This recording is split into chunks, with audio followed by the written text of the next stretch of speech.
అమరావతిలో ఐకానిక్ భవనాల నిర్మాణ పనులకి సంబంధించి ఒక శుభవార్త. మొత్తానికి డీ వాటరింగ్ ప్రక్రియ 0 లెవెల్‌కి వచ్చేసింది. ఒక టీఎంసీ వరకు నీళ్లు ఉన్నటువంటి ఈ మొత్తం ఈ పునాదులకు సంబంధించినటువంటి నీటి తోడివేత కార్యక్రమం పూర్తయిపోయింది.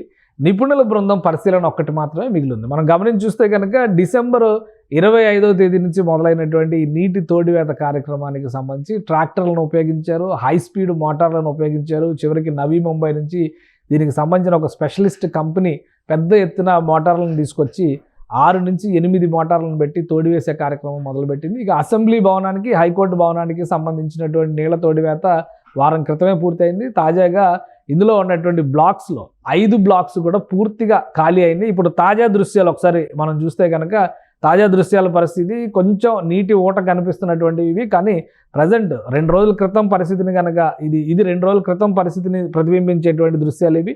కానీ పూర్తిగా డీవాటరింగ్ అనేటువంటి ప్రక్రియ పూర్తయింది, కంప్లీట్ అయిందని చెప్పని అధికారులు చెబుతున్నారు. అలానే ఐఐటి నుంచి వచ్చేటువంటి నిపుణుల బృందానికి ఇప్పటికే సమాచారం ఇచ్చారు. కాబట్టి ఈ వారాంతంలో ఐఐటి నిపుణుల బృందం ఈ ప్రదేశాలని పరిశీలించేటువంటి అవకాశం ఉంది.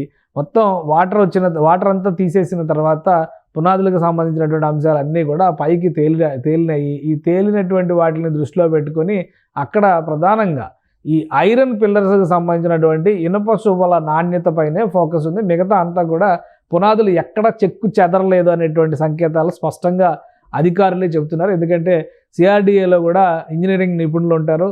అలానే అమరావతికి సంబంధించి అమరావతి డెవలప్మెంట్ కార్పొరేషన్ పనిచేస్తుంది. ఈ నిపుణులందరూ ప్రాథమిక పరిశీలన చేసిన తర్వాత పునాదులు చెక్కు చెదరలేదు అనేటువంటి ఒక సర్టిఫికేట్ అయితే చాలా క్లియర్గా ఇచ్చారు. ఈ సర్టిఫికేట్ను దృష్టిలో ఉంచుకొని ఇప్పుడు ఐఐటి నిపుణుల బృందానికి మరొకసారి పిలిపించేటువంటి ప్రయత్నం చేస్తుంది రాష్ట్ర ప్రభుత్వం. ఈ నిపుణుల బృందంలో గతంలో చెన్నైకి చెందినటువంటి నిపుణులే వీటికి సంబంధించినటువంటి నివేదికలు ఇచ్చారు. కాబట్టి మరొకసారి వారి ద్వారానే ఈ బేసిక్ స్ట్రక్చర్ పైన పరిశీలన జరపాలని అనుకున్నారు. అయితే ఒకసారి మనం చూస్తే కనుక ఈ పునాదులకు సంబంధించినటువంటి కాంక్రీట్ స్ట్రక్చర్స్, కాంక్రీట్ ఫ్రేమ్స్ ఎక్కడా దెబ్బతినలేదు. కేవలం ఇనుప శుభల పైన మాత్రమే కొంత మేరకు తుప్పు పట్టినటువంటి దాఖలాలు, సంకేతాలు ఉన్నాయి. సో వాటికి సంబంధించి ఒకవేళ ఇర్రిపేరబుల్ డ్యామేజ్ అంటే రిపేర్ చేయలేనంత డ్యామేజ్ అయితే జరగలేదు అని చెప్పని ప్రాథమికమైన అంచనాలు వచ్చినాయి. కాబట్టి ఫ్యూచర్లో కూడా, ఎందుకంటే ఇవి లాంగ్ స్టాండింగ్ బిల్డింగ్స్, కనీసం ఒక 50 ఏళ్ళు 100 ఏళ్ళు ఆంధ్రప్రదేశ్కి సంబంధించిన సెక్రటేరియట్ భవనాలు, హెచ్ఓడి భవనాలు, అసెంబ్లీ భవనాలు వీటన్నిటికీ వేదిక కాబోతున్నటువంటి భవన సముదాయం కాబట్టి పరిశీలన చేయించాల్సిందే అనేటువంటి సంకేతం ముఖ్యమంత్రి చంద్రబాబు నాయుడు చాలా స్పష్టంగా చెప్పారు. ఈ అంశాన్ని దృష్టిలో పెట్టుకునే ఇంజనీరింగ్ నిపుణుల బృందానికి ఆహ్వానం వెళ్ళింది. గురు శుక్రవారాల్లో వచ్చేటువంటి అవకాశం ఉంది. వారాంతానికి వాళ్ళు వీటి ప్రాథమిక పరిశీలన అలానే నివేదిక ఇచ్చేటువంటి అవకాశం ఉంది. సో అతి త్వరలోనే పనులు ప్రారంభించడానికి ఇప్పటికే టెండర్ల ప్రక్రియని ప్రారంభించింది. ఇంటిగ్రేటెడ్ రోడ్స్, ఇతర మౌలిక వసతులకు సంబంధించి పెండింగ్లో ఉన్న భవనాలు, గతంలో ఇచ్చినటువంటి టెండర్లను దృష్టిలో పెట్టుకుని రేట్ రివిజన్, వీటన్నిటితో ఇక్కడ కొత్తగా ఇచ్చినటువంటి టెండర్స్ని ఫైనల్ చేసే ప్రాసెస్ ఫిబ్రవరి మొదటి వారం తర్వాత మొదలవుతుంది. ఈలోగానే ఈ నాణ్యత పరీక్షలు, పటుత్వ పరీక్షలు అన్నింటినీ కూడా పూర్తి చేయాలని సిఆర్డిఏ అధికారులు భావిస్తున్నారు. కాబట్టి నిపుణుల బృందాలకి ఇప్పటికే ఆహ్వానాలు వెళ్ళాయి. 1-2 రోజుల్లో వాళ్ళు ఈ ప్రాంతాన్ని పరిశీలిస్తారు. వరద నివారణకు సంబంధించి కూడా అమరావతి ప్రాంతంలో ఒక ప్రత్యేక ప్రణాళికని రూపొందించారు.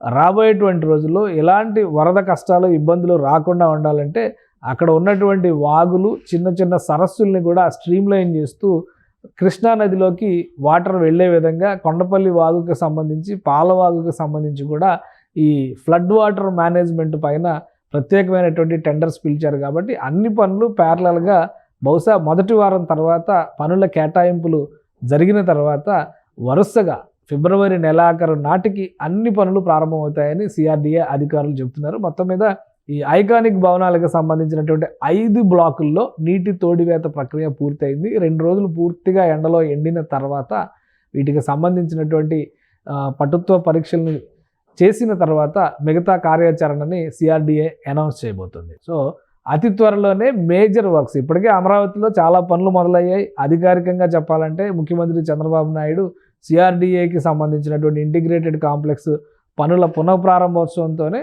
అమరావతిలో పనులు ప్రారంభించినట్టుగా లాంఛనంగా అనౌన్స్ చేశారు. దాంతో సంబంధం లేకుండా అక్కడ ఉన్నటువంటి డీఫారెస్టేషన్, విపరీతంగా పెరిగిపోయినటువంటి ముళ్ళ పొదలు, కంప చెట్లు తొలగింపు దగ్గర నుంచే సిఆర్డీఏ రోడ్లు వేసే, ఆల్రెడీ డిజిగ్నేటెడ్ రోడ్లు ఏవైతే ఉన్నాయో అక్కడ రోడ్లు వేసేటువంటి ప్రక్రియ, ఇతర సౌకర్యాలు, ముఖ్యంగా కొన్ని యూనివర్సిటీలకు సంబంధించి విట్ కానీ ఎస్ఆర్ఎం యూనివర్సిటీ కానీ వాటికి వెళ్లాల్సినటువంటి ప్రధాన రహదారులు కూడా గత ప్రభుత్వ హయాంలో దెబ్బతిన్నా పట్టించుకోలేదు. అండర్ కన్స్ట్రక్షన్లో ఉన్న రోడ్లని అకస్మాత్తుగా ఆపేసిన పరిస్థితి. సో ఆ రోడ్లకు సంబంధించినటువంటి నిర్మాణ ప్రక్రియలన్నీ కూడా ఇప్పుడు జరుగుతున్నాయి యథావిధిగా.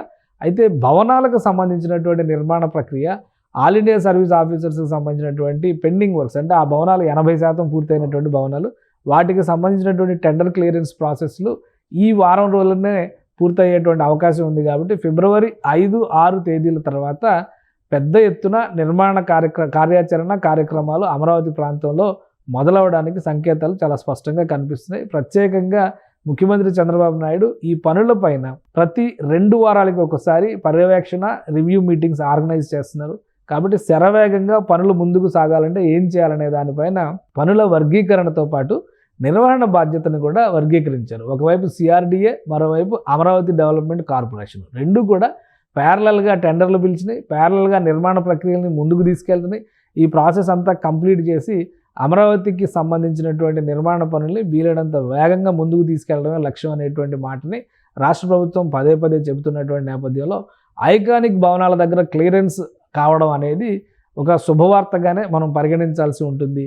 సో ఫిబ్రవరి 1, 2 వీక్స్ దగ్గర నుంచి అమరావతిలో పెద్ద ఎత్తున నిర్మాణ ప్రక్రియ మొదలవుతుంది. నిర్మాణాలు జరిగేటువంటి సందర్భంలో సందర్శకుల్ని కూడా ఆహ్వానించేందుకు ప్రత్యేకంగా బస్సు సౌకర్యాలు కూడా అక్కడ కల్పించాలని ఆంధ్రప్రదేశ్ ప్రభుత్వం భావిస్తుంది. గతంలోనే పూర్తయినటువంటి తిరుమల తిరుపతి దేవస్థానాలకు సంబంధించిన వెంకటేశ్వర స్వామి ఆలయానికి బస్సుల రాకపోకలు కూడా లేనటువంటి పరిస్థితుల్లో ఇప్పుడు పునరుద్ధరణ జరిగింది. కాబట్టి ప్రతిరోజు వందలాది మంది ఈ ప్రాంత సందర్శనకి వస్తున్నారు. మరోవైపు నుంచి హైదరాబాద్ నుంచి వచ్చేటువంటి వాహనాలు నేరుగా అమరావతి మార్గంలోకి వచ్చేందుకు కృష్ణానది 3వ వంతెనని పూర్తి చేసి అతి త్వరలో అక్కడ రాకపోకలను ప్రారంభించాలని ప్రభుత్వం భావిస్తుంది. సో ఓవరాల్గా చూస్తే వచ్చేటువంటి నెలన్నర రోజుల్లోనే అమరావతికి వచ్చేటువంటి రాకపోకలకి సంబంధించినటువంటి సంఖ్య భారీగా పెరిగే అవకాశం ఉంది. ఇక నిర్మాణ పనులు శరవేగంగా ముందుకు కావాల్సినటువంటి అడ్డంకులన్నీ కూడా తొలగిపోయినట్టుగానే కనిపిస్తోంది.